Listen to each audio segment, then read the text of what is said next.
We have Jessica Wong, who is the Reflections Chair for the 33rd District, who's about to give you a really phenomenal overview of this amazing program. Kimberly Kiwi, who is the 33rd Director of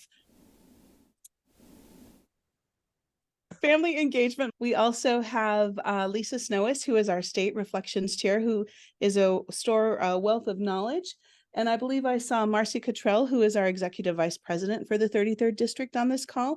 And then finally, I wanted to do a quick intro of Nanette Nolan, who is our Director of Leadership for the 33rd and who has single-handedly spearheaded all of these trainings and has really done a phenomenal job to bring all of our trainings into the 20th century. So without any further ado, I will let Jessica begin. If you have any questions, please put them in the chat and we'll answer them as we go. Good evening, everybody. Thanks for coming out tonight. I know, it's dinner time, so people might be multitasking. I know I was multitasking up until just a few minutes ago. And I'm coming to you live from my husband's office, which is our garage. So you'll see a lot of strange blurs in the behind me. But otherwise, it's a very open floor plan, so I could not hang out with them right now. Just a little bit about myself, because you're probably wondering why is this woman now the district chair for Reflections. I've been doing Reflections at my unit for, I think, 5 years. So before COVID and then during COVID and all of that good stuff. Excuse me. I am also one of the co-chairs of South Bay Hands-on Art, which is the volunteer arts education program for the Redondo Beach School District. So that's kind of the arty part of me. But for my professional life, prior to my kids, I worked with a lot of spreadsheets. So when we went digital during the age of COVID, I had a high level of comfort with that process. So kind of when Melanie at 33rd discovered these bits of my background, it kind of made sense for me to step into this role and help everybody out, which is what I'm aiming to do. So let's get started with the presentation. And let me, sorry, my controls are real slick. So I just like to include the Reflections promise and why we do Reflections.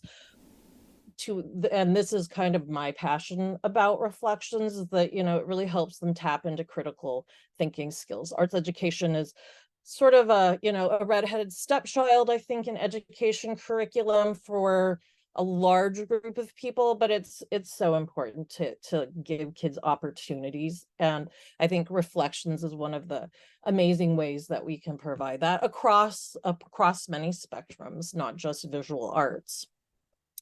So let's get into it. We're going to do some polls right now, actually, since I want to get to know who you guys are and what you actually need from me.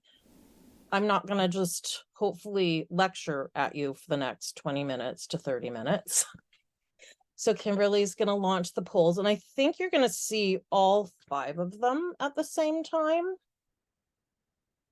And you guys can just go ahead and answer those. So Jessica, I don't know where the launch is. I didn't go over that. Oh, that's okay. I can launch up. You got it? Yeah. Oop. Hang on just a second. I apologize. I am unable to do the poll. That is okay. Okay. We needed to relaunch them. So they're up there. And the first one is, who are you representing tonight? We would like to know if you're from a unit or from a council. I know some of us are representing district as well. And then, or other, of course, we've got Lisa from CAPTA here. And how long have you been involved with Reflections? Because I'm very curious about if you're new, if you're not new. What types of Reflections questions do you have tonight? So that I know how to help you, how everybody's feeling. I think if I answered the question about how's the weather been for your Reflections program, this is that slide, I might put for Madison a little foggy, honestly. It's hard when you're running different things to give something your full attention. And then lastly, do you have your judges lined up already? All right, the poll's been running for like a minute, so I'm actually going to go ahead and end it because I don't see anybody waiting to come in. So, oh, this is nice. So we've got a nice division between unit and council. A lot of first year reflections people, totally fine. So glad you guys are here with us tonight. What types of questions do you have? A good chunk on virtual entry form, a good chunk on judging, some on celebrations, and a few others. We did get one question in the registration process, which I'll share with you guys toward the end of the presentation and try to get that answered. That was from Michelle Kaya in Paramount. Let's see, how's everybody feeling about the weather? Foggy. Yeah, I get it. Maybe that's just a fall thing. And do you have judges lined up? So 57% of you said yes, 14% said not yet, but soon. And then 29% said not yet. How do you identify a potential judge? So we'll address that as we go. I'll just share those with you guys and you can scroll through.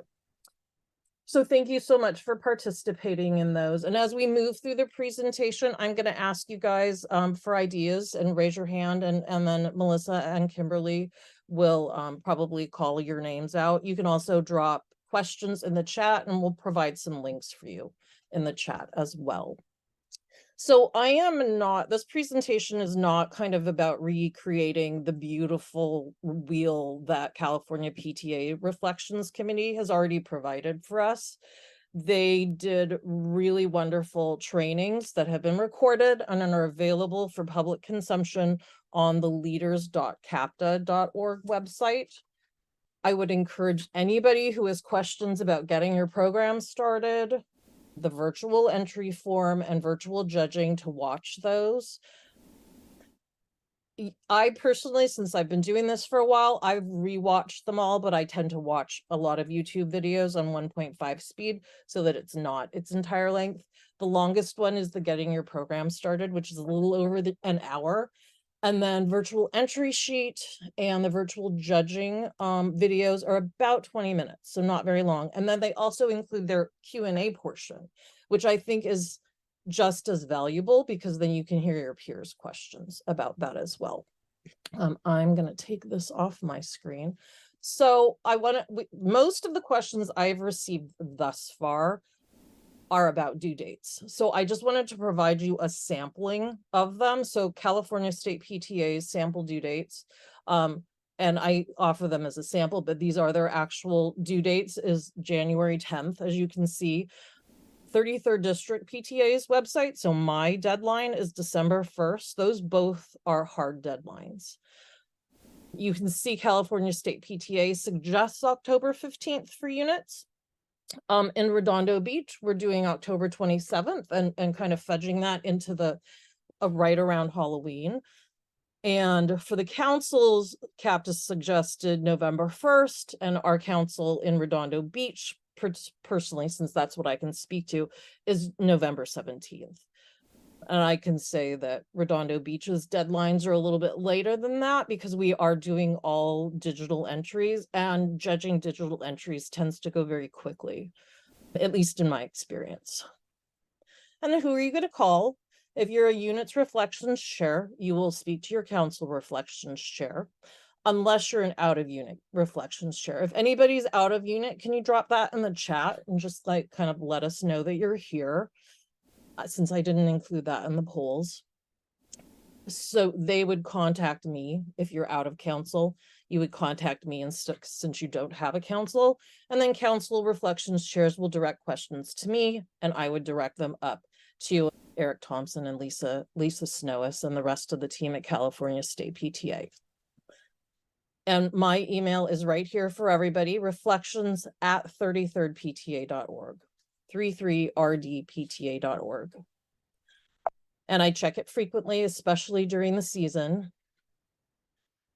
So we are accepting digital submissions only at 33rd and California State PTA. I only accept digital submissions at my unit as well for many reasons, but I will tell you the three main reasons actually are just it's just logistically easier for people to scan their document or their photo and send that to you as a digital file. And then it's much easier to pass it on to your judges. This way, you're not holding on to the kids' precious art. I did, prior to COVID, have the experience of having everybody's art, presenting it at celebration, and then returning it to the kids through their classrooms. And one of our teachers misplaced one of our kids' pieces of art, and I was rather traumatized by that experience. And then have been relieved since then that I do not have to take responsibility for the kids' art pieces going forward. When we do our celebrations at our school, I ask the kids to bring their stuff in the night before and then to take it home with them so that it is in my possession for a very little amount of time. And then the last thing is that it does really speed up judging. I can, I will have identified my judges prior to the deadline of October 27th. And then literally after I get my spreadsheets all nicely put together, I just email those files to them. And since I'm a small unit, there's not a lot of pieces. Of course, at the high school level, it will take a judge a little bit more time to go through those entries. But again, it's not very much. I think we estimate typically 2 minutes for a visual art piece or a photograph and about 5 minutes for any of the other pieces. So film, dance, literature, and the music submissions. Out of council units, you need to have your stuff to me by November 17th because that's a little bit more complicated because we have to do another layer of judging prior to the district judging. So I'm not going to dive deep into digital entry form resources right now because there is a remarkable video by the creators of the form already available to you. The website is there. If Melissa or Kimberly can actually drop the live link to that, it's leaders.capta.org. And then you go to programs and then reflections resources. You will find everything you could ever hope to know about reflections in that folder, including all of the recordings and the PowerPoint slides. And then for virtual judging, there's a written out document if that is how you learn better. It's certainly how I learn better, so I often use that resource. You can also ask your council or district reflections chair for a tutorial. I'm happy to do that if anybody needs a little extra layer of hand-holding. I'm going to dive into the reflections review packet and criteria. At this point, we'll talk about judging a little bit. Does anybody have any questions that I've missed that are relevant to anything I've already gone over? And we'll have time for questions afterwards also. Okay, so this is all adapted from the leadership packet that is available to you in the leaders.capta.org. So I will actually go through this stuff. Reflections artwork review process. The programming and review theme and review criteria are what make reflections stand out among other art contests.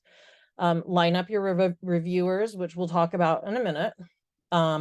Submissions are reviewed by art category and grade division. That's particularly relevant grade division wise at the elementary school level. There's both primary and intermediate, and then middle school and then high school and special artists divisions. The digital entry form, this is also why I love it. It prevents incomplete submissions because the form has mandatory fields, including the artist statement. It has to be 10 characters to 100. No, 10 words to 100 words. It cannot be longer than that, which is exactly the range that you want them to be in. And then reviewing submissions, reviewers should use their professional experience to consider each entry completely and assign scores based on the provided reviewing criteria process. At this point, if anybody has, I know people had some questions about virtual judging. Would anybody like to come off mute and ask anything? Or I can just kind of go over my process. Jessica, we don't have any questions in the chat right now. However, please unmute yourself if you'd like to speak with Jessica directly. Since this is a small group, we can be kind of granular about this process. No, quiet so far? Okay.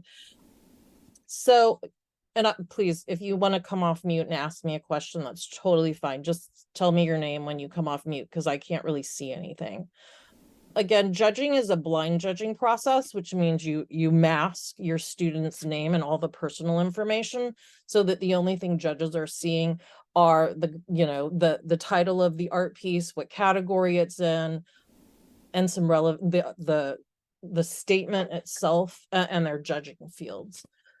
Has anybody in this group, and you can drop this in the chat as well, has anybody not investigated at least the virtual entry form? And is anybody taking live submissions from their group? Michelle, I see you raised a hand. You can go ahead and just come off mute. Yeah, I was waiting for this training. I haven't done anything and I'm sort of panicking about the October deadline, but okay. What was your question?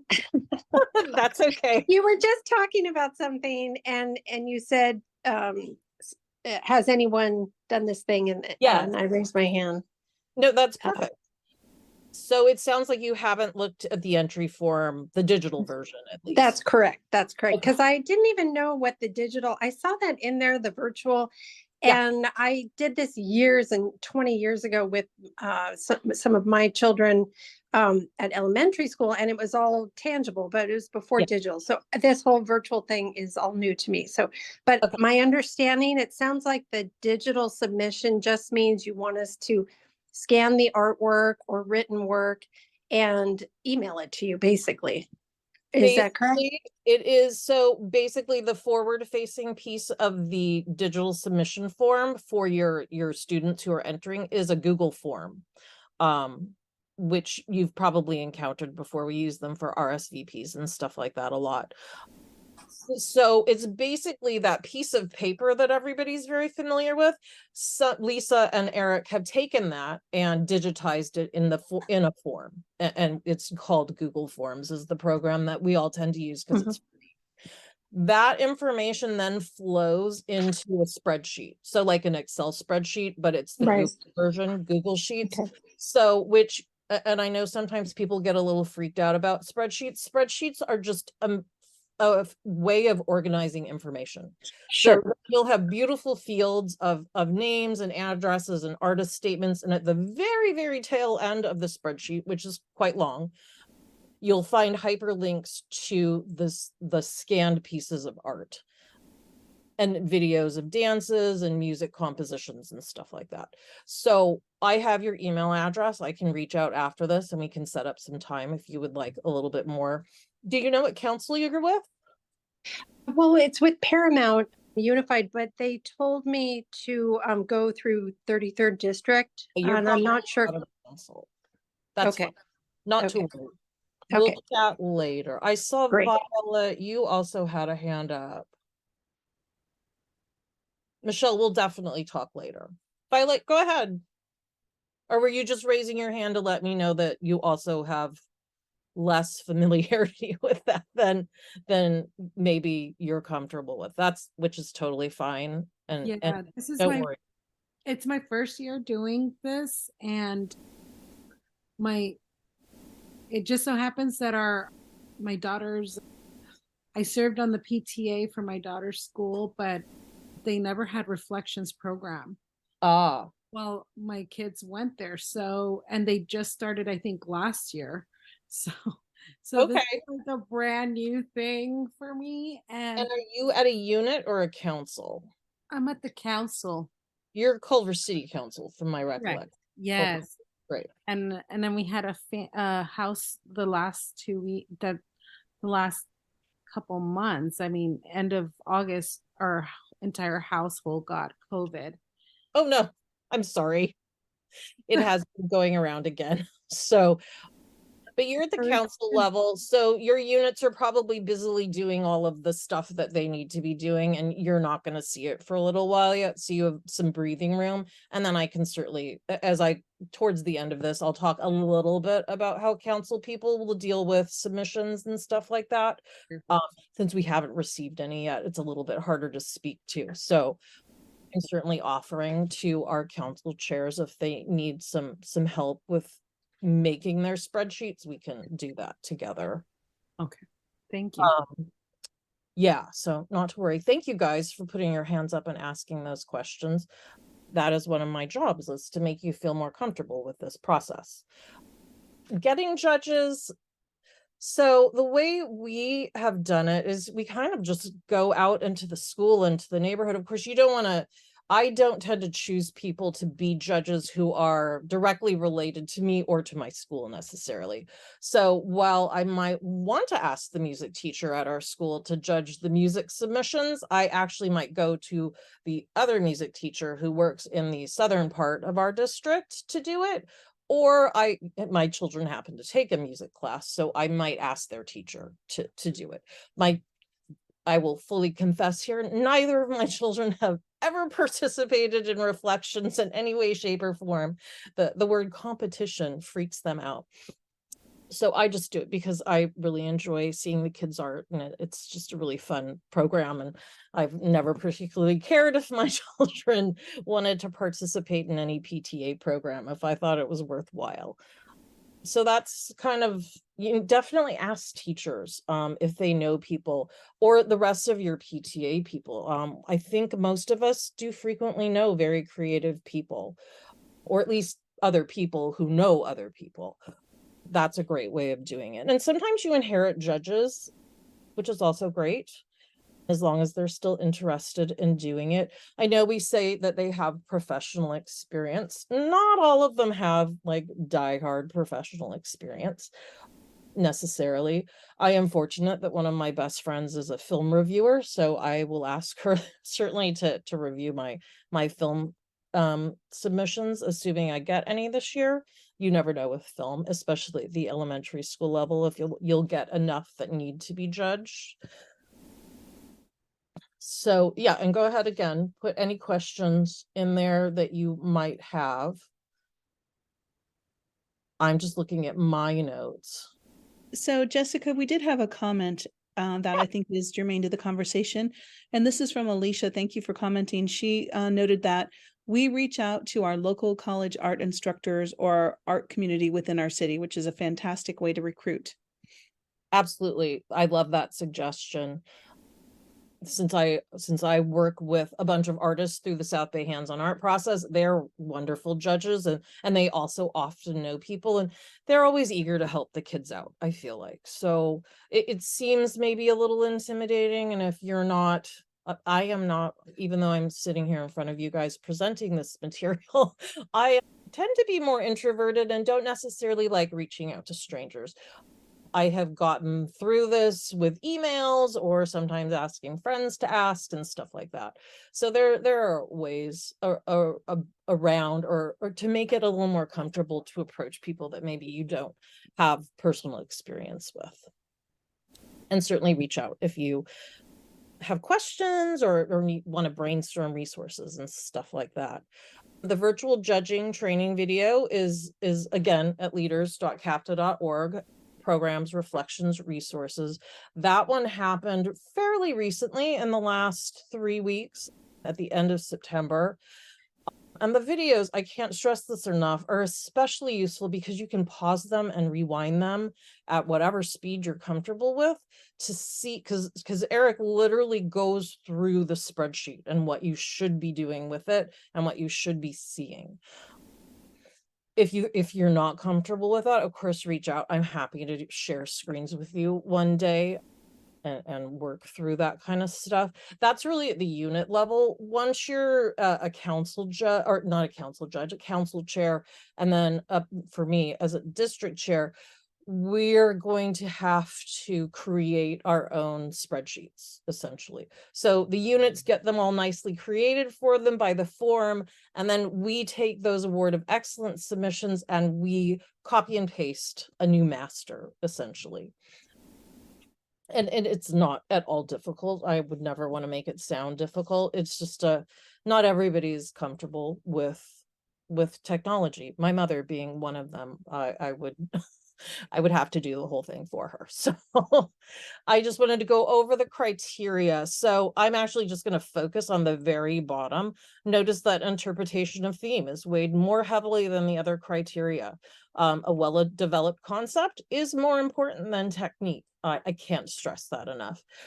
And I think it's a really important part that kind of sometimes gets lost in the shuffle of creation, because it's so exciting to create the art that once you get to the submitting process and you just go, I don't know what to say. Sometimes it's nice to help. The parents often will help their child come up with a statement, especially the littler kids. And sometimes they sort of just reiterate what the theme is in a way. Again, totally fine. Some of us are taking TK submissions at elementary school, so we're not necessarily expecting loads of sophistication there. But tell them to give it their all, and mom or dad or grandma or whoever is doing the form will type that in for them. And all of this information goes to the judges, so you prep them, basically you front load them, as I like to say, with all of this information, and then you send them their spreadsheet. Every judge gets their own spreadsheet. So that can be the difficult part for a unit, is that once you have your spreadsheet, you do have to filter it, which Eric does go over in his video on the judging process. And then you send each piece. So I would send the visual arts piece to my visual arts judge, et cetera, et cetera. And if you happen to have, this has never been a fortunate thing for me, some people do get to have multiple judges for an art category. So say you get 20 pieces of visual arts, maybe you do want 2 or 3 judges. They would each get their own spreadsheet. But it's very easy. In Google Sheets, there's just a really handy tool that says make a copy, and then you just change the names of it, and it's very easy. So sorry, that was a little quick. Let's go down here. So I broke all of these out. This also goes to the judges. This is all in the leadership packet for reflections to help the judges figure out how to judge something, quite honestly. And it's for interpretation of theme, creativity, and then technique is the last one. And then last, if anybody would like to share how they celebrate their reflections programs, that would be great. If you want to include it in the chat or just come off mute. I know, of course, COVID kind of squashed some of our celebrating in the last couple of years. I did my first live one last year, actually, coming back. And we do ours concurrently. It actually worked out perfectly. We were doing a family art night in conjunction with one of our PTA general meetings. And the general meeting was where we showcased the kids' art, and we handed out awards, and it was really fun, and we got a lot of really good pictures for the yearbook. I know people have done it digitally. I was never very proficient at that. I will say the celebrating digitally part. It is nice to be back in person and to be able to see the kids and give them their awards and stuff like that. But I would definitely, and I think at our middle school, they do something similar, but everybody does it a little differently. And I know district does a very big thing up at the PV Arts Center. Jessica, we do have a quick question, and that is from Shannon, and that is, would you be able to share the date for the 33rd District's PTA celebration for reflections? Their council does not want to overlap the date. That is important. My understanding is that we were tentatively going for March 3rd. It's a Saturday. Let me just double check that. And I hadn't got a confirmation that the art center had been booked, but I'm almost positive.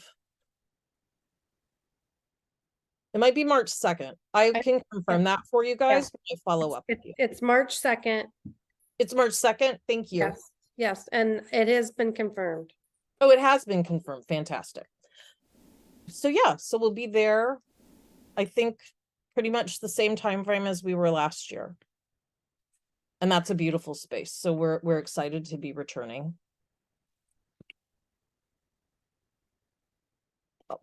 So my school, our general association meeting is at the end of January. So we do make the kids wait a little bit. I know most of us know what our judging is, of course, early in November, but given Thanksgiving and then the December holidays, it can be a little hard to find time to get your school community together to celebrate these kids. Whoop. I keep trying to use the arrows, guys. So, and I know we'll send out a survey on how we did and stuff like that. Are there any other questions I can answer for anybody? And we can always stop recording if people, oh, I see a couple of raised hands. Alicia.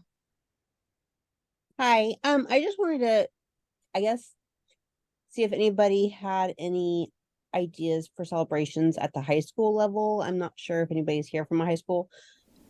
This is my first year doing high school, and I did middle school last year, and we did a breakfast for our kids and had a little show, and then we did something at one of our PTA meetings. I was curious if anybody had any ideas for high school. That's a great question. This is Kimberly. At RUHS, we showcase their art. We're talking about the celebration, correct? Mm-hmm. Okay, we showcase their art at a general meeting, and then we have like a little celebration. And usually it's in an evening so that the kids can be there. So it's an evening meeting, and we celebrate their art, and they get their awards at that point. I love that. Thank you. We probably all have fairly similar plans. It can be hard to get everybody together. Shannon.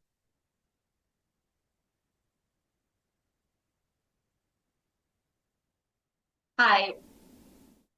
CAPTA is asking for the first place photography and visual arts physical pieces. So how is 33rd going to be collecting those? Oh, I wasn't aware that they were asking for the physical pieces for visual arts and photography. So that is new news to me. Hi, this is Lisa. Hi, Yeah, Lisa. Go ahead. Lisa. Okay, so that would only be the district advancing entries in photography and visual arts is what, and we're only collecting them so that we can display them at the state convention. So I will take care of that once we get to that part. Right. So, Jessica, you could wait until you know who your advancing entries are, contact those schools. So at the unit or council level, make sure that your students know that for photography and visual arts to hold on to those pieces should they advance to the higher levels, because one year we had one student who didn't think their artwork was that great and she painted over it. Oh no. Yeah, she was like the old masters where they just painted over their canvases and she painted over it. So we had a photo of it, but that's all we had. Oh, heartbreaking. So which is why our council, I'm having them bring in their pieces to us so that we have physical possession of them, because I don't want one of our kids to not have it. We had that a couple of years ago where our piece at state was a copy and everybody else's were original. So got it. Well, it's an excellent message to put out to your units and councils to remind the kids that it's important that if you create a piece for reflections to hold on to it until you actually find out, if you've moved on or not. Jessica, we do have one question in the chat, and that is from our own Roxana Resendez, and that is, it has a question about bylaws, and do the bylaws need to be updated by the councils or the unit to be able to participate in the Reflections program. And she had just attended the National Reflections webinar, and this was a topic that came up. So she thought that would be of importance for the whole group to have an answer on. Absolutely. So yes, you must be a unit in good standing. And one of the things that the chairs at the unit and council and district does is make sure that all of that information, so on the spreadsheet, a person entering this will never see this on the form, but we see it in the spreadsheet where we have to fill out information about when our last set of bylaws were approved to prove that we're in good standing. And my understanding is that has to be 2018, between 2018 and 2023. So within the last 5 years to be considered in good standing. So if I'm going through my sheet and I discover an entry from a unit that is not in good standing, I would not be able to move that piece forward. You also have to include information on when you last paid insurance and when your membership dues were moved up, where they go from unit to council to district, et cetera, et cetera. And the units are putting in this information. And if anybody has questions about finding that information, it's just let me know. Mostly you have to ask your president and treasurer or your parliamentarian in the case of bylaws. But yeah, and they're always, usually it's actually stamped on the cover when your bylaws were last approved. But if you really want to double check, which is what I always do, I go to the signature page and I look for the California PTA's parliamentarian signature and date and I enter that information into the spreadsheet. And it looks like Michelle has a question. Oh, and then I will also answer the question that was included in registration, which I thought was an excellent question and also relates to Michelle. If you have a question, or you may have just left your little hands up thing on, I do that all the time. But if you want to unmute, that's totally fine. I may have left my hand up. I'm not sure. That's okay. I'm not very tech savvy. That is totally fine. Zoom can be But I'm definitely going to reach out to you, Jessica, because I have a lot of questions. So I'll reach out to you specifically. Wonderful. And you should have my email. You asked a question in your registration stuff about how to get more high schoolers to participate. Oh yeah, that's right. And Kimberly and I were talking about this beforehand. So my Reflections Council chair, Carrie Chatterjee, is also the chair at our high school, Redondo Union. And we happened to be in a meeting together. And she actually was asking for permission from the principal to go into some classrooms and kind of drum up business, if you'd like, from kids who might be particularly keen. So the kids in the visual arts programs and photography. She herself knows many dancers, so that's probably not difficult for her. But also we have a broadcasting department at our high school, and he suggested that she see them and for film entries potentially. And then they actually had the additional idea of using broadcasting to create a little commercial for Carrie to put out there into the world for the kids to see and really get a broad spectrum. And I've actually seen a lot of really cute, just like PTA ads, even on Facebook and Instagram, that maybe you could put into a newsletter, little videos just explaining about Reflections briefly and going over the categories. And, the kids love to watch social media videos and all that. That's all my children do. So it may be the most effective way to gain access to the high school. Great, thank you. But yeah, I mean, for us, we mostly just put it out into newsletters for my elementary school, particularly. I don't typically take instructional minutes from our teachers to drum up business at the elementary school, but they tend to be pretty eager to participate in one way or another. Jessica, I wanted to read a comment that Shannon made because I think it's a very helpful comment for this discussion. And she wrote that our high school had a celebration in our school's art gallery. A couple of art teachers helped with installation and during the night of duties. We also had an interactive guest artist that night for the students and parents to participate, along with looking at the artwork. How fun. And we provided light snacks to enhance the evening. That sounds fantastic. That sounds really fun. Absolutely. I would love to go to that.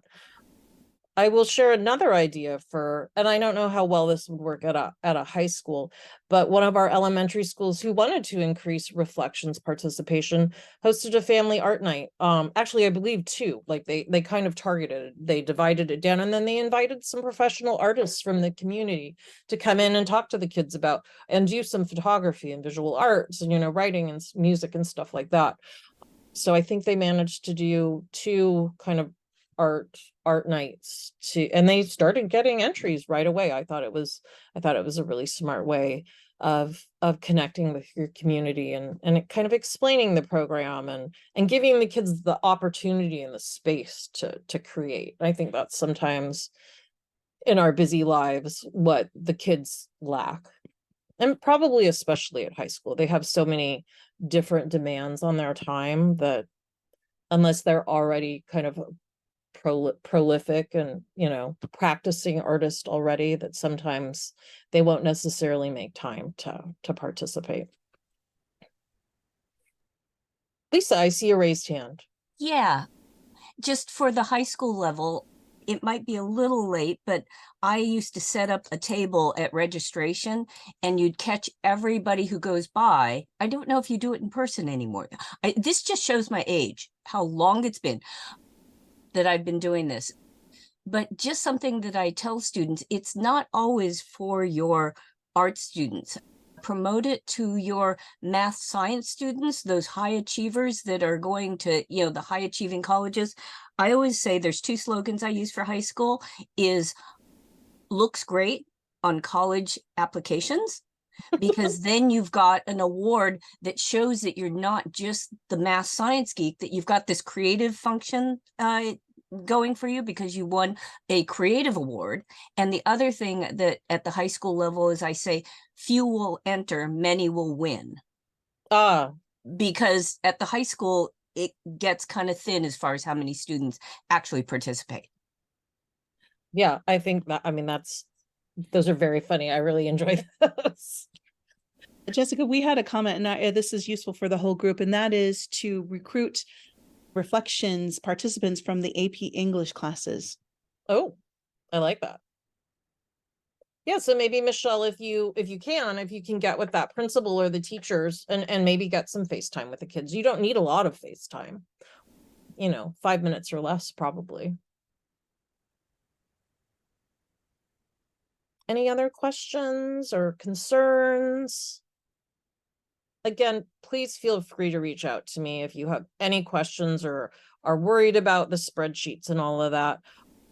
I'm happy to work through that with you guys. There's not so many of you that it would be difficult. Or once I have a spreadsheet, or I can mock one up together, and we could always do this again if we needed to. But if nobody has any other questions, thank you guys so much for coming out tonight. A Monday, right? Not so easy. We just dove right into it. And I hope you guys participate in some of the other trainings that we have coming up. I think we have a couple of more coming up this week, hosted by some of my lovely colleagues at 33rd. But otherwise, good night, and we'll stop recording. Thank you, everyone. And thank you, Jessica. That was really fantastic. And thank you for all of the 33rd Board of Directors on this call. And Lisa, our guru. Thank you. Thank you so much, everybody.